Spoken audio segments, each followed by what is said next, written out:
Hello there YouTube, so today I'm going to be making top 10 books in the Bible. This is going to be an interesting video, and you guys might not agree with everything I put on this list or the order that it's in, but this is just my top 10. I'm sharing with you my favorite 10 books in order. So yeah, so let's not waste any time, let's get straight to it, okay? So at number 10 we got 1 Kings, okay? So the first book we got on the list is 1 Kings. It's at the top of the order, we're going from 10 to 1, okay? So this is number 10, okay? So 1 Kings. So I did really enjoy this book. This is the introducing Solomon's kingship, I mean, not kinship. Solomon's kingship, and then it ends with the Ahab story, Ahab's death. It's a really interesting read. Lots of good stuff. Solomon's one of my favorite characters in the Bible. He's the wisest man that ever lived, besides Jesus Christ, of course.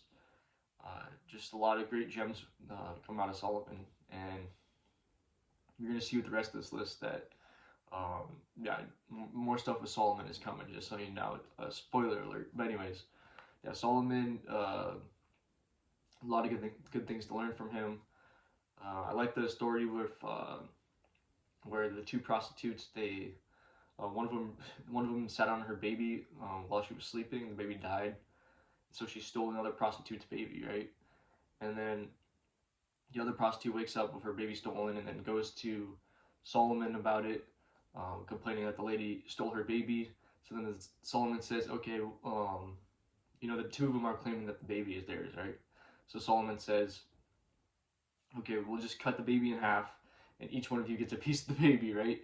And the lady who stole the baby was like, okay, so be it. But the lady whose baby it actually was says, no, just give her the baby, right? And at that moment, Solomon realized, okay, well, it's the lady that said, just give her the baby, because she wanted to actually save the baby because it was her baby, right?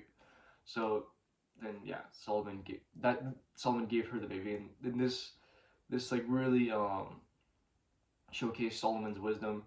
It was a really interesting story to me because I don't know, it was a really interesting way of showcasing Solomon's wisdom, right? Anyways, we're gonna go off to number 9 spot, right? So number 9 we got Genesis. Okay, so Genesis. This is the first book in the Bible. It kicks things off. It gets really interesting right here. I mean, I just enjoy the start of it. Adam and Eve story. I enjoy even before that, where God's creating the world, right? I mean, all of it's interesting to me. Sure, there is a couple of slow spots in Genesis, but there really is a lot of great stories in it too. Like some of my greatest stories, or some of my favorite stories are in here. Like Noah's Ark is in here. Like I said, Adam and Eve, that storyline's in here, and then the story of Joseph. That's a great story, and also Jacob and Esau. There's a really cool little gem with the Jacob and Esau story. If you guys, some people might already know it. The elder shall serve the younger. Some might already know about that. It's kind of a lot of people don't really know about that. I'm not going to go too deep into it in this video because that could be a whole video of its own. But very interesting story.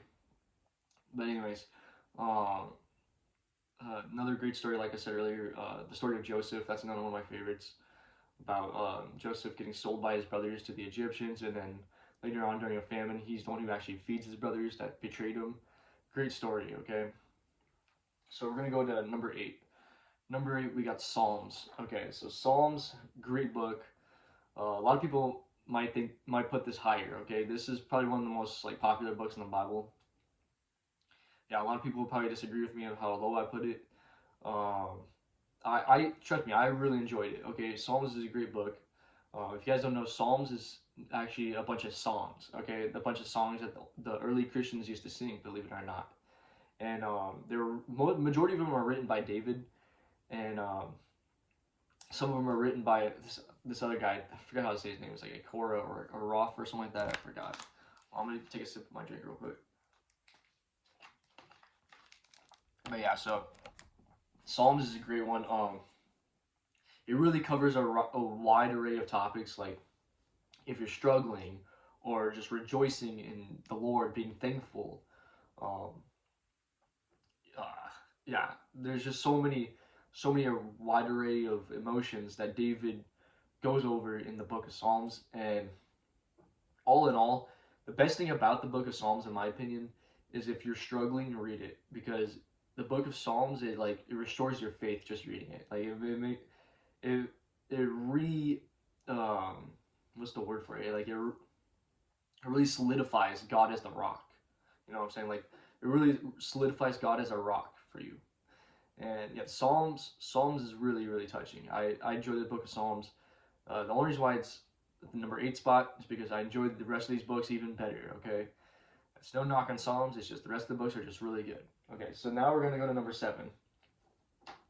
So number 7 we got First Samuel. So First Samuel, this book I really enjoy, and the main reason it's even on this list is because honestly, my favorite story in the Bible is the story of David versus Goliath. Okay, that's the best story in the Bible in my opinion.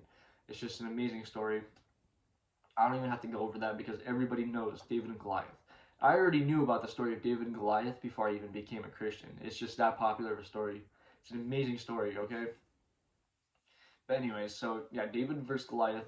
That's in First Samuel, and not to mention, First Samuel is mainly about Saul's kingship, and I did enjoy that. And then also David overthrowing, taking over Saul eventually. At the end of the story, Saul dies, and then basically David becomes king next, right? But also about Samuel anointing David as king in the what's it called, like throughout the story. Um, but yeah, so yes, First Samuel was a really good story. A lot of interesting stuff in it. Uh, yeah, I don't really know what else to add on that. Just it's mainly, yeah, like I said earlier, it's mainly about Saul's kingship and David becoming king next, Saul's death. Some very interesting stuff about Samuel the prophet in there. He was a really interesting character. So next up we got Ecclesiastes at number 6. So Ecclesiastes number 6. This is a book written by Solomon. Like I said earlier, Solomon was going to find his way back on this list because Solomon's one of my favorite characters. So many gems come from him. Like I said, one of the wisest dudes in the Bible. Great. This is a great book, Ecclesiastes. So Ecclesiastes, it's kind of a shorter book, but there's a lot of gems in it. The most famous thing that it's known for is the life is meaningless thing. It reads kind of like a dark book, but when I read it, I don't feel like a heavy darkness. I feel like a freeing feeling. Like it's like a really freeing feeling, and when I read it, I feel, yeah, like I said, like there's like a weight lifted off of me when I read it because it's like everything we do on this earth is like basically vanity if it isn't for God. Basically, that's what like Ecclesiastes is really getting at, right? And then also I love the whole there's a time and place for everything. That really is a huge gem right there in and of itself. Like that is yeah, that's a great piece of wisdom right there. A time and place for everything. Have time and place to rejoice, time and place to be happy, time and place to be mad, time and place to be um, sad. You know, there's time and place for every emotion, for every action. That's what's really beautiful about the book of Ecclesiastes. So next up, we're gonna go to book number 5. We got Revelations. Okay, Revelation. This book is very very interesting, very very unique. Um, I love this book. Uh, I know it's like one of the hardest books in the Bible to understand, and at first when I first read it, I was just so like what in the world is going on, right? Like what am I even reading? I didn't understand it, but as you do more research, you start to see it through a different lens, and it becomes more and more beautiful of a book, right? And a lot of people look at the book wrong, like it's a dark book, but when you look at it for what it is, or when you look at it from the correct lens, when you look at it like Jesus, Jesus the centerpiece, the Revelations, uh, when you look at it that way, it's gonna be a very very beautiful book, okay? And you're not gonna feel this scary feeling like, oh, Judgment Day is coming. Like you're not gonna feel a scary feeling from that. You're gonna feel more of like a peaceful, happy feeling like Jesus is gonna rise above. That's what you're gonna feel. Jesus is gonna be on top. Like that's what you're gonna. It's gonna be a very peaceful feeling, basically. Not to mention, I just love the imagery in it, all the symbolism. It's very, very unique compared to any book in the Bible. The only book in the Bible that really can compare to it is the book of Ezekiel. That book is also very unique, but I felt the book of Revelations hit harder than the book of Ezekiel, mainly because it's about. I mean, the book of Ezekiel, you could probably relate some of the stuff into it into Jesus. I know a lot of people, they like to connect the Old Testament stuff to Jesus, and you can do that. Don't get me wrong, but the book of Revelations, it is very, very deep. Okay, I'll just say that it's very, very deep. So we'll go to number four. Number four, we got Second Samuel. So Second Samuel, this is about David's kingship.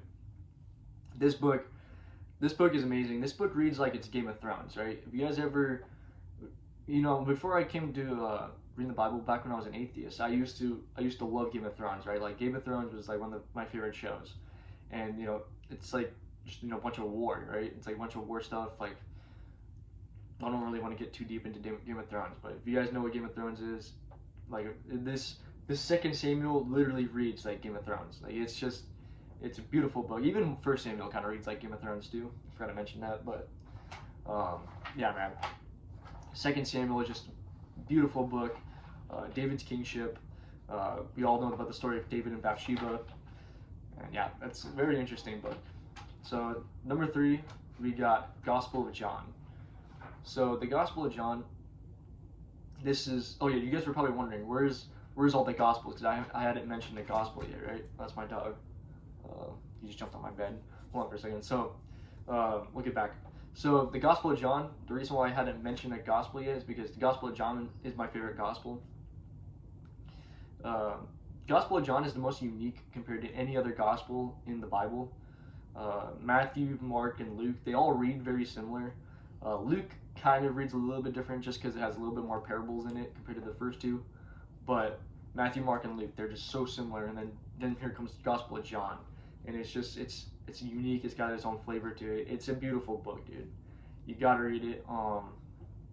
Obviously John 3:16 is one of my favorite verses.